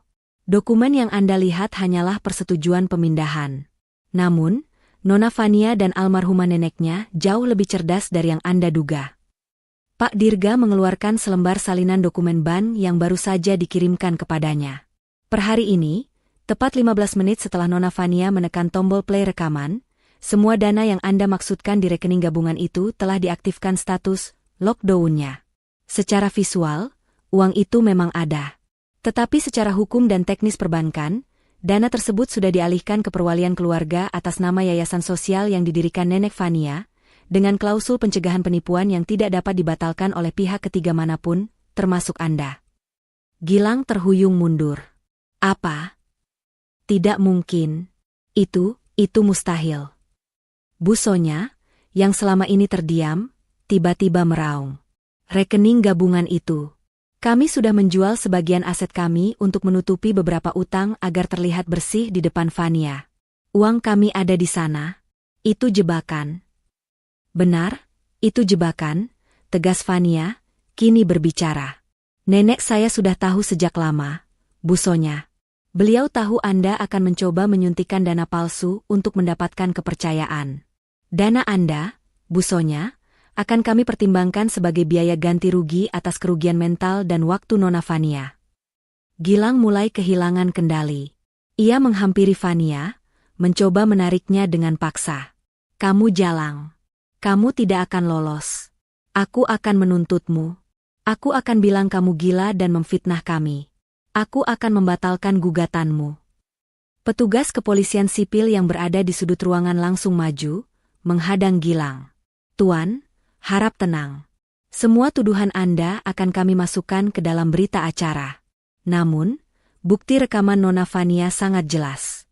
Saat ini, Anda dan keluarga Anda disarankan untuk segera meninggalkan properti ini. Gilang dan Bu Sonya tahu mereka kalah telak. Bukan hanya rencana mereka gagal, tetapi mereka juga tertangkap basah dengan bukti yang tak terbantahkan. Mereka akhirnya dipaksa meninggalkan rumah Fania malam itu juga. Keesokan harinya, Gilang dan Bu Sonya memulai serangan baliknya. Mereka tidak menyerah semudah itu. Fase balik serangan keluarga Gilang. Mereka mengadakan konferensi pers kecil, di mana Gilang tampil dengan wajah sedih, mengklaim bahwa Fania sedang mengalami gangguan jiwa parah akibat ditinggal neneknya dan membuat tuduhan palsu. Bu Sonya menangis di depan kamera, mengatakan betapa mereka mencintai Fania dan tidak rela pernikahan dibatalkan. Mereka bahkan mengancam akan menuntut Fania atas pencemaran nama baik. Namun, Pak Dirga sudah siap. Sebagai respons, ia merilis pernyataan resmi yang singkat namun mematikan kepada media. Pak Dirga, kami sangat menyayangkan upaya Tuan Gilang dan keluarga untuk menyebarkan fitnah terhadap klien kami, Nona Fania. Kami akan membalas tuntutan pencemaran nama baik ini dengan merilis bukti rekaman suara otentik yang berisi perencanaan jahat dan pembunuhan. Kami mengimbau Tuan Gilang dan keluarga untuk menghentikan sandiwara ini sebelum pihak kepolisian mengambil tindakan lebih lanjut. Ancaman untuk merilis rekaman suara itu bekerja dengan sangat cepat. Keluarga Gilang langsung menarik semua tuntutan dan menghentikan semua penampilan di media. Mereka panik, menyadari bahwa satu-satunya kartu mereka sudah ada di tangan Fania. Namun, Gilang masih menyimpan satu kartu truf yang ia yakini akan membuat Fania tunduk. Ancaman keuangan pribadi. Gilang menelepon Fania secara pribadi, suaranya kini kembali tenang, tetapi penuh ancaman. Fania, dengarkan aku. Kamu mungkin sudah mengamankan aset perusahaanmu. Tapi aku tahu kelemahanmu. Aku tahu di mana letak liontin kunci nenekmu. Aku akan ambil itu, dan jika aku tidak mendapatkan uangku, aku akan mengungkap semua rahasia bisnis gelap mendiang ayahmu yang pernah nenekmu tutupi. Kamu tahu betapa berbahayanya itu. Fania terkejut. Bagaimana Gilang tahu tentang liontin kunci itu? Pasti Reno melihatnya sekilas saat menggeledah kamarnya. Tapi Fania sudah mengamankan liontin itu di bank. Anda hanya mengarang cerita, Gilang, balas Fania dingin. Aku tidak mengarang. Fania, liontin kunci itu membuka deposit box nenekmu di Swiss, bukan? Isinya pasti berhubungan dengan bisnis kotor ayahmu. Jika kamu tidak mencabut gugatan, aku akan membongkar semuanya dan menghancurkan nama baik nenekmu yang selama ini kamu banggakan. Fania tahu ini adalah gertakan terakhir Gilang. Namun, ia tidak akan membiarkan Gilang memenangkan permainan ini. Fania mengakhiri telepon, tangannya gemetar, bukan karena takut, tetapi karena marah. Fania segera menghubungi Lina. Lin, aku butuh bantuanmu. Gilang mengancam akan mengungkap rahasia bisnis ayahku. Aku tidak tahu apa itu, tapi aku tidak ingin dia menang. Kita harus segera ke Swiss. Aku harus tahu apa isi safety deposit box nenek sebelum Gilang melakukan sesuatu yang gila. Lina setuju tanpa ragu. Dengan bantuan Pak Dirga, yang memastikan semua dokumen hukum sudah diajukan untuk memblokir perjalanan Gilang ke luar negeri, Fania dan Lina mengatur penerbangan rahasia ke Swiss. Keputusan Fania sudah bulat. Ia harus mencari tahu apa yang neneknya sembunyikan dalam liontin kunci itu. Bukan lagi tentang harta, tetapi tentang membungkam Gilang selamanya dan menghormati pesan terakhir neneknya. Gilang dan Bu Sonya mungkin mengira Fania akan takut dengan ancaman itu, tetapi mereka salah besar. Ancaman itu hanya memicu Fania untuk mengambil langkah yang lebih berani. Keputusan telah dibuat. 12 jam setelah ancaman terakhir Gilang, Fania dan Lina sudah berada di atas pesawat menuju Zurich, Swiss. Pak Dirga telah mengatur perjalanan mereka dengan kerahasiaan tingkat tinggi, memesankan tiket atas nama samaran dan memastikan bahwa semua mata-mata Gilang tidak akan mencium kepergian mereka. Fania membawa liontin kunci perak neneknya yang diselipkan dengan aman di kalungnya. Gilang mungkin mengira ancaman itu akan membuat Fania tunduk, tetapi justru sebaliknya. Ancaman tersebut menegaskan bahwa ada sesuatu yang sangat penting di dalam safety deposit box nenek Ratna. Sesuatu yang jauh lebih berharga daripada aset finansial, dan Fania harus menemukannya sebelum Gilang bisa memanfaatkannya. Selama penerbangan, Fania tidak bisa tidur. Ia terus memikirkan kata-kata Gilang, aku akan mengungkap semua rahasia bisnis gelap mendiang ayahmu yang pernah nenekmu tutupi. Fania selalu percaya bahwa ayahnya adalah pengusaha yang jujur, dan tuduhan itu terasa menyakitkan. Mungkinkah nenek, dalam upayanya melindungi warisan dan nama baik keluarga, menyembunyikan kebenaran pahit? Lina mencoba menenangkan Fania. Apapun yang nenekmu sembunyikan, Fania, itu pasti untuk kebaikanmu. Dia adalah wanita yang sangat mencintaimu. Percayalah pada instingnya, yang sudah menyelamatkan nyawamu. Begitu tiba di Zurich, mereka langsung menuju bank swasta yang sangat eksklusif dan tersembunyi yang ditunjukkan oleh data yang diberikan Pak Dirga. Bank itu tampak kuno namun sangat dijaga ketat. Dengan dokumen otorisasi dari Pak Dirga dan liontin kunci fisik nenek, Fania berhasil mendapatkan akses ke ruang penyimpanan aman. Di ruang kecil yang sunyi, dingin, dan tertutup, dengan hanya Lina dan petugas bank sebagai saksi, Fania memasukkan liontin kunci itu. Terdengar bunyi klik, dan sebuah kotak logam kecil berwarna gelap ditarik keluar. Dengan napas tertahan, Fania membuka kotak itu. Jantungnya berdebar kencang. Ia berharap menemukan sertifikat saham atau surat wasiat rahasia. Tetapi isinya jauh lebih mengejutkan. Di dalamnya terdapat 2 item utama. Yang pertama adalah sebuah flash drive berukuran kecil yang dilapisi emas. Yang kedua adalah sebuah bundel tebal dokumen yang terlipat rapi. Dokumen itu bukan surat wasiat, melainkan salinan sertifikat pernikahan dan laporan medis lengkap yang tersimpan di bawah nama lain, Anita. Fania dan Lina saling pandang, bingung. Siapa, Anita? Dan mengapa nenek menyimpan sertifikat pernikahan serta laporan medis seseorang di tempat rahasia ini? Fania segera membuka dokumen itu. Ia membaca dengan cepat, Lina membungkuk di sebelahnya. Dokumen itu berisi sertifikat pernikahan antara seorang wanita bernama Anita Dirgantara dengan seorang pria bernama Gilang Kusuma. Tanggal pernikahan itu terjadi 5 tahun yang lalu, dan belum ada akta perceraian yang menyertainya. Fania terhenyak. Gilang sudah menikah? Lina menutup mulutnya karena terkejut. Ya Tuhan, Fania, Gilang adalah suami orang. Dia melakukan bigami. Pernikahan kalian tidak akan sah secara hukum. Fania kini mengerti sebagian. Nenek tidak hanya tahu tentang motif uang mereka, tetapi juga status pernikahan Gilang yang curang. Fania membaca laporan medis, Anita, di bundel dokumen itu. Laporan itu mencantumkan bahwa Anita adalah pasien dengan penyakit kronis yang parah dan memerlukan perawatan medis yang sangat mahal dan berkelanjutan. Lina lalu membuka flash drive emas itu. Mereka memutuskan untuk memeriksanya di laptop Lina di kamar hotel, merasa tidak aman membuka data sensitif di bank. Kembali di kamar hotel mereka, Fania memasukkan flash drive ke laptop. Flash drive itu berisi folder-folder yang diberi tanggal. Isinya adalah data keuangan yang sangat terperinci dan catatan korespondensi. Fania menemukan bahwa Gilang telah menikah dengan Anita 5 tahun lalu, namun Gilang menyembunyikan pernikahan ini. Ternyata Anita adalah putri seorang pengusaha kaya yang bangkrut dan meninggal setelah sakit, hanya menyisakan warisan berupa polis asuransi jiwa senilai puluhan miliar rupiah. Gilang menikahinya demi polis asuransi tersebut, dan demi mendapatkan akses ke dana pensiun milik ayah Anita. Namun, Gilang tidak pernah menceraikan Anita karena polis itu hanya akan cair jika Anita meninggal, atau jika ia tidak mengajukan gugatan cerai dalam waktu tertentu. Gilang menelantarkan Anita, membiarkannya sakit keras, sementara ia mencari korban baru, yaitu Fania, untuk menutupi biaya hidupnya yang boros.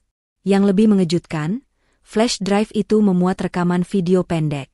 Fania memutar rekaman itu. Video itu menunjukkan Gilang dan busonya sedang berbicara kasar kepada seorang wanita yang terbaring lemah di ranjang rumah sakit. Itu pasti Anita. Dalam video, busonya berkata, "Cepatlah mati, Anita. Kami sudah capek mengurusmu. Cepat cairkan polis asuransi itu, agar Gilang bisa menikahi Fania, dan kita bisa hidup kaya raya."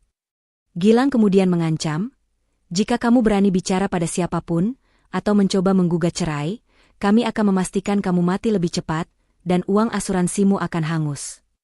Fania menutupi mulutnya, menahan tangis.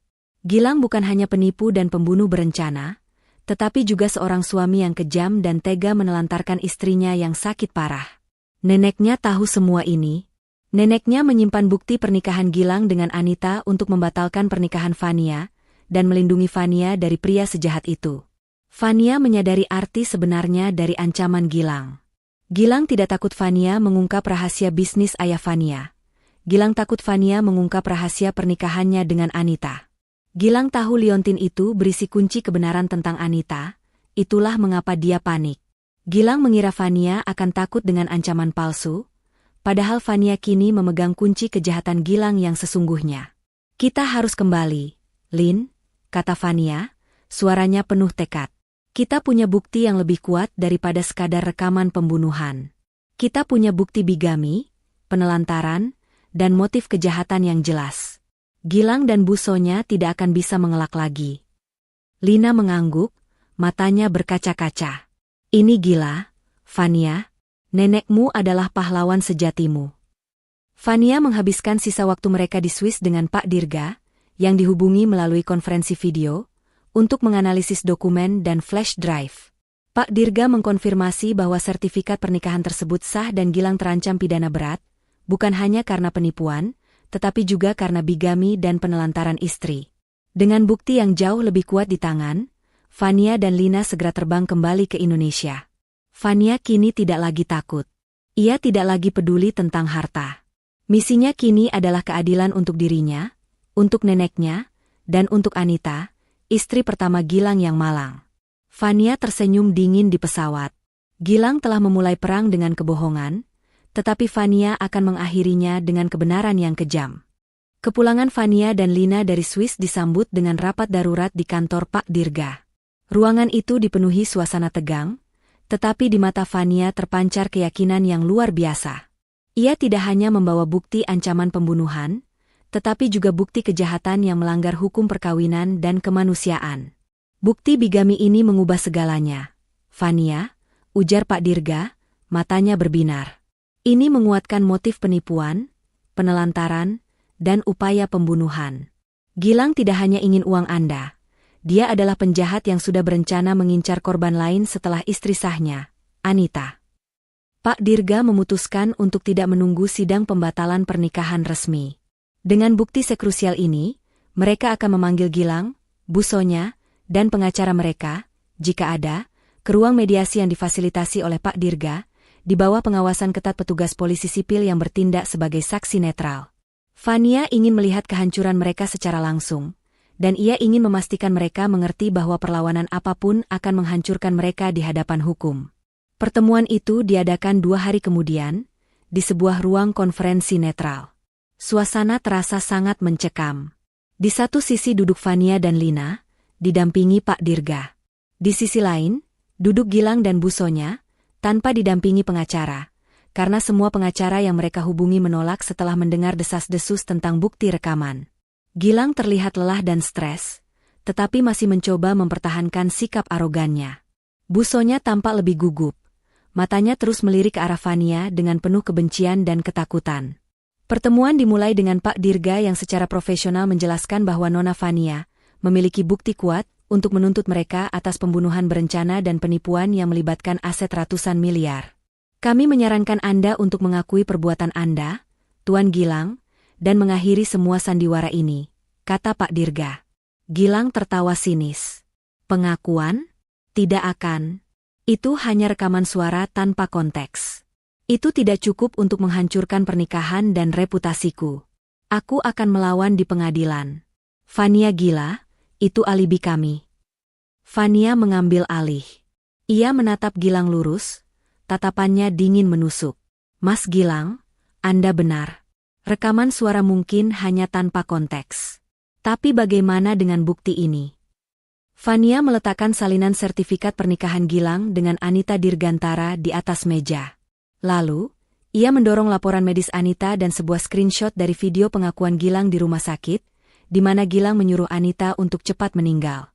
Gilang dan Bu Sonya melihat dokumen itu, dan seketika, darah seolah ditarik dari wajah mereka.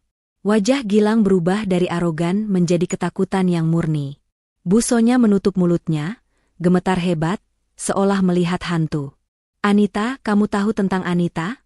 Bisik Gilang, suaranya tercekat. Tidak mungkin. Liontin itu. Kamu membukanya. Ya, Mas Gilang, jawab Fania, suaranya lembut tetapi mematikan. Saya menuruti pesan terakhir nenek. Dan saya menemukan kebenaran yang lebih busuk dari yang saya bayangkan. Anda bukan hanya penipu, tetapi Anda adalah pelaku bigami, penelantaran, dan suami yang kejam yang tega menyuruh istrinya meninggal demi mendapatkan uang asuransi. Pak Dirga menimpali dengan tegas. Tuan Gilang, berdasarkan bukti ini, kami dapat menuntut Anda tidak hanya atas penipuan terhadap klien kami, tetapi juga atas pidana bigami, penelantaran istri sah, dan potensi malpraktek medis jika terbukti Anda sengaja menghentikan pengobatan Nyonya Anita. Bu Sonya tidak tahan lagi. Ia menjerit histeris. Gilang, sudah cukup. Kita harus jujur. Kita tidak akan bisa lolos. Bukti itu terlalu kuat. Gilang mencoba membungkam ibunya, tetapi terlambat. Bu Sonya sudah terlanjur meluapkan semua kepanikannya dan ketakutannya terhadap ancaman penjara. Ya. Kami melakukannya. Kami berencana mengambil hartanya. Teriak Bu Sonya, air mata membasahi wajahnya. Kami sangat miskin. Kami terlilit utang judi. Kami tidak punya pilihan. Gilang mendekati Fania atas saran saya. Kami bahkan tidak mencintai Anita. Kami hanya ingin uang asuransi dari kematiannya. Dan kami merencanakan kecelakaan untuk Fania, agar kami bisa mengambil alih semua asetnya. Pengakuan di depan saksi netral itu menjadi paku terakhir di peti mati keluarga Gilang. Gilang menatap ibunya dengan tatapan penuh kebencian karena telah menghancurkan segalanya. Tetapi ia tidak bisa membantah. Ia telah tertangkap basah. Fania tidak merasakan kepuasan, hanya rasa lelah yang mendalam. Kebenaran yang selama ini disembunyikan oleh orang yang ia cintai ternyata begitu menjijikkan. Pak Dirga langsung mengambil kesempatan itu. Baik.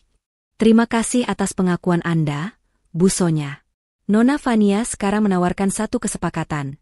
Tuan Gilang dan keluarga harus menandatangani surat pernyataan pengakuan perbuatan, mencabut semua hak mereka terhadap Fania, dan bersedia membayar ganti rugi.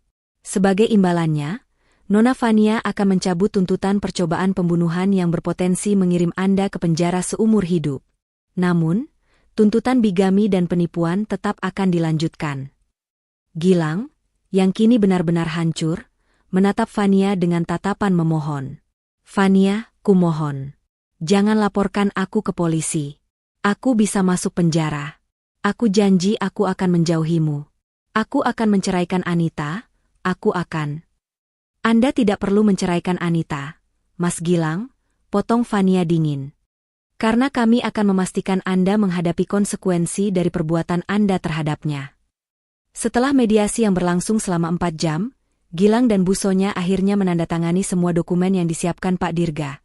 Surat pembatalan pernikahan, surat pengakuan niat jahat, dan persetujuan pelepasan semua klaim atas aset Fania.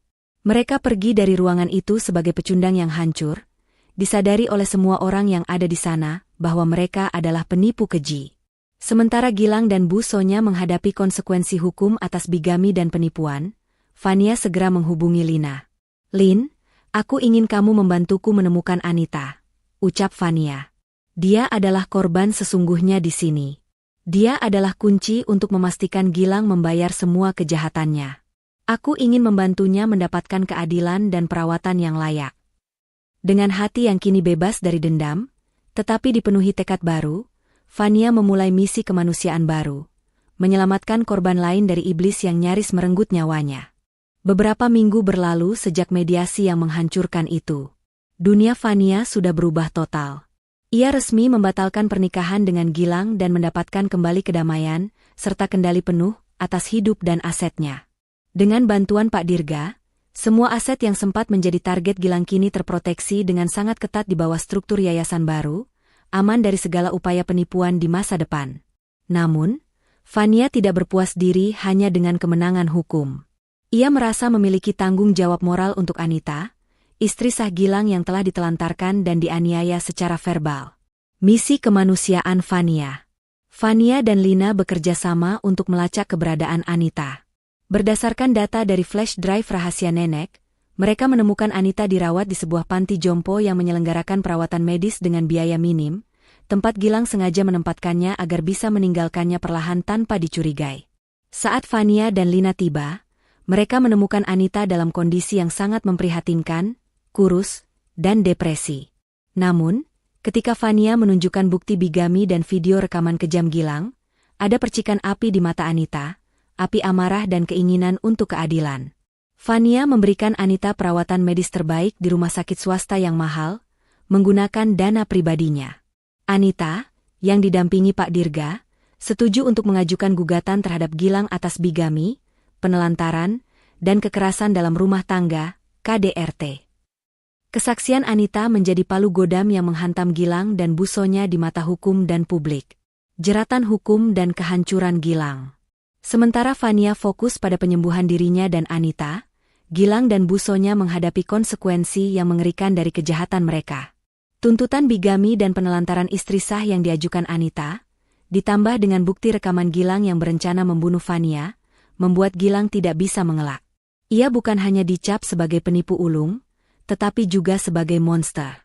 Hukuman pidana, Gilang ditahan oleh kepolisian dan menghadapi dakwaan serius atas bigami dan penelantaran istri. Reputasinya di dunia kerja hancur total. Ia dipecat dari pekerjaannya dan semua koneksi bisnisnya menjauh. Hukuman sosial, media massa, setelah mendapatkan izin dari Pak Dirga, merilis berita skandal ini secara besar-besaran, menggunakan kutipan rekaman suara Gilang dan Bu Sonya. Keluarga Gilang menjadi aib nasional. Hukuman finansial. Karena Gilang tidak memiliki aset yang bisa disita dan terlibat utang judi yang besar, Bu Sonya terpaksa menjual rumah mewah mereka, termasuk semua perhiasan dan barang berharga, hanya untuk membayar pengacara yang berusaha mati-matian, dan gagal, untuk menyelamatkan Gilang. Bu Sonya benar-benar terpukul. Ia tidak pernah membayangkan bahwa skenario yang mereka rancang dengan begitu sempurna akan berbalik menjadi kehancuran total. Ia ditinggalkan sendiri, tanpa harta, tanpa reputasi, dan tanpa dukungan, karena suaminya, Ayah Gilang, sudah meninggal dan kerabat mereka menjauh. Ia sering terlihat mendatangi kantor polisi, menangis, dan memohon agar anaknya dibebaskan, tetapi tidak ada yang peduli. Reno, yang awalnya terlibat dalam rencana jahat ini, melarikan diri dari kota karena malu dan takut menghadapi tuntutan. Ia kehilangan pekerjaan dan terpaksa hidup berpindah-pindah, menyesali keterlibatannya dalam rencana gila ibunya dan kakaknya. Hidup baru Fania. Di tengah semua kekacauan ini, Fania justru menemukan kedamaian dan tujuan hidup yang baru. Ia menyadari bahwa harta warisan yang ia miliki seharusnya digunakan untuk kebaikan, bukan hanya untuk kesenangan pribadi. Fania mengambil alih perusahaan peninggalan nenek dan ayahnya. Dengan bimbingan Pak Dirga, ia merekrut tim manajemen baru dan mendedikasikan dirinya untuk membersihkan nama baik keluarganya dari segala rumor yang sempat diancamkan Gilang. Fania menggunakan keahliannya untuk mendirikan Yayasan Perlindungan Wanita dan Korban Penipuan Pernikahan, di mana ia memberikan bantuan hukum gratis kepada para wanita yang mengalami nasib serupa dengannya. Yayasan ini didedikasikan untuk mengenang kebaikan Nenek Ratna. Fania juga mengundang Lina untuk bekerja sebagai kepala komunikasi dan support system di yayasan tersebut, memperkuat ikatan persahabatan mereka. Yang paling penting, Fania menemukan sahabat baru pada diri Anita. Setelah pulih total, Anita tidak lagi menjadi wanita yang rapuh. Didorong oleh Fania, Anita menggunakan pengalamannya untuk menjadi aktivis yang berani melawan KDRT dan penipuan. Pada akhirnya, Fania menyadari bahwa pesan terakhir nenek bukan hanya menyelamatkan hartanya, tetapi menyelamatkan jiwanya dari pernikahan palsu dan memberikannya tujuan hidup yang lebih mulia. Ia kini adalah seorang wanita karir yang sukses, cerdas, dan seorang dermawan, jauh lebih bahagia dan lengkap dibandingkan saat ia masih menjadi calon pengantin Gilang. Ia masih menyimpan liontin kunci perak itu. Liontin itu bukan lagi simbol rahasia yang menakutkan, tetapi simbol mahkota kebebasan sejati dan kebijaksanaan neneknya. 2 tahun telah berlalu sejak badai pernikahan palsu itu berlalu. Dunia sudah berputar, dan keadilan telah menemukan jalannya. Fania kini adalah CEO yang dihormati, memimpin perusahaan warisan keluarganya ke puncak kejayaan. Namun, pencapaian terbesarnya bukanlah pada angka finansial, melainkan pada Yayasan Perlindungan Wanita dan Korban Penipuan Pernikahan yang ia dirikan bersama Lina dan Anita.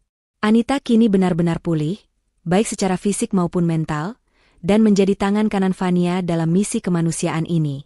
Fania, kehidupan Fania dipenuhi dengan tujuan dan penghargaan. Ia tidak lagi mencari cinta romantis. Ia menemukan kebahagiaan sejati dalam kemandirian, kekuatan, dan kemampuan untuk menolong orang lain. Ia sering diundang menjadi pembicara, menceritakan kisahnya tentang bagaimana ia diselamatkan oleh intuisi neneknya dan keberaniannya sendiri. Ia membeli sebuah rumah baru yang lebih modern dan aman, yang ia sebut Istana Sejati, karena dibangun atas dasar kejujuran dan hasil kerja kerasnya, bukan warisan yang terancam. Di meja kerjanya, liontin kunci perak neneknya diletakkan di dalam bingkai kaca, sebagai pengingat abadi akan bahaya kesempurnaan palsu dan pentingnya mendengarkan suara hati. Nasib keluarga Gilang melarat. Sementara Fania bersinar terang, kehidupan Gilang dan busonya meredup total, tenggelam dalam konsekuensi kejahatan mereka yang tak terhindarkan. Gilang menjalani hukuman pidana penjara atas bigami dan penelantaran istri sah. Selama di penjara, ia terus menyangkal kesalahannya dan menyalahkan Fania, busonya, dan bahkan nenek Fania. Namun, kenyataan pahit terus menghantuinya. Tidak ada koneksi yang bisa menyelamatkannya. Semua rekan lamanya meninggalkannya, dan ia dipaksa hidup di dalam jeruji besi, jauh dari kemewahan yang selalu ia dambakan. Di sana, ia harus bekerja keras, ironisnya, untuk mendapatkan uang saku kecil. Sebuah ironi yang menyakitkan bagi pria yang ingin merampas kekayaan ratusan miliar. Busonya menghadapi nasib yang lebih memilukan. Setelah menjual rumah dan semua asetnya untuk membayar utang dan biaya hukum Gilang yang gagal, ia benar-benar bangkrut. Ia mencoba meminta bantuan dari kerabat jauh, tetapi tidak ada yang mau membantunya karena aib skandal yang ditimbulkan. Ia akhirnya harus tinggal di sebuah kontrakan kecil dan kumuh di pinggiran kota, bekerja sebagai buruh cuci panggilan dengan upah harian yang sangat minim. Pemandangan busonya, yang dulunya selalu tampil elegan dengan perhiasan mahal, kini mengenakan pakaian lusuh dan berjuang mencari nafkah harian, adalah hukuman sosial terberat. Ia sering termenung, memikirkan bagaimana semua kekayaan yang hampir mereka raih itu hilang karena keserakahan yang tak terkendali. Ia selalu menyesal mengapa ia tidak mendengarkan Gilang untuk bersabar sedikit lagi, bukan menyesali niat jahat mereka. Penyesalan yang salah itu justru memperburuk penderitaannya. Reno, adik Gilang, sempat mencoba meminta pekerjaan kepada Fania melalui Pak Dirga, beralasan bahwa ia hanya korban dari kakaknya dan ibunya. Namun, Fania menolak dengan tegas. Ia tidak bersedia memberi kesempatan kedua kepada orang yang pernah terlibat dalam rencana pembunuhan dirinya. Reno akhirnya menjalani kehidupan yang nomaden, tanpa pekerjaan tetap, hidup dalam kekurangan dan rasa malu yang tak berkesudahan. Suatu sore yang cerah, saat Fania baru saja keluar dari kantor yayasan setelah memberikan ceramah inspiratif, mobil mewahnya berhenti di lampu merah. Di persimpangan itu, Fania tanpa sengaja melihat busonya. Busonya sedang mendorong gerobak lusuh penuh pakaian kotor di bawah terik matahari. Pakaiannya kotor, wajahnya dipenuhi keringat, dan matanya tampak kosong. Matanya yang dulu penuh keserakahan, kini hanya menampilkan kehampaan dan kelelahan. Mata Fania dan busonya bertemu sejenak, hanya sepersekian detik. Di mata Fania, tidak ada dendam, hanya rasa iba yang dingin. Sementara di mata busonya, hanya ada rasa malu yang tak terhingga dan penyesalan mendalam karena telah meremehkan Fania. Busonya segera menundukkan wajahnya, membelokkan gerobaknya, dan berjalan cepat ke lorong kecil, berusaha melarikan diri dari tatapan Fania. Fania tidak beranjak. Ia hanya menghela napas panjang, lalu menghela senyum kecil. Gilang dan busonya telah mendapatkan apa yang mereka tanam. Mereka tidak mendapatkan harta Fania. Mereka justru kehilangan kehormatan, kebebasan, dan segalanya. Mereka benar-benar melarat. Fania lalu melihat ke samping, di kursi penumpang, ada Anita yang sedang tertidur pulas setelah menjalani terapi. Fania memegang tangan Anita, merasakan kehangatan dan kekuatan persahabatan sejati. Fania tersenyum. Ia tidak hanya selamat dari maut, tetapi ia telah menjadi lebih kuat, lebih bijaksana, dan lebih mulia. Ia telah membatalkan pernikahan palsu itu dan kini hidup bahagia di dalam istana sejati yang dibangun di atas kebenaran, bukan kebohongan. Ending, Fania memutar setirnya, meninggalkan masa lalu di persimpangan jalan itu.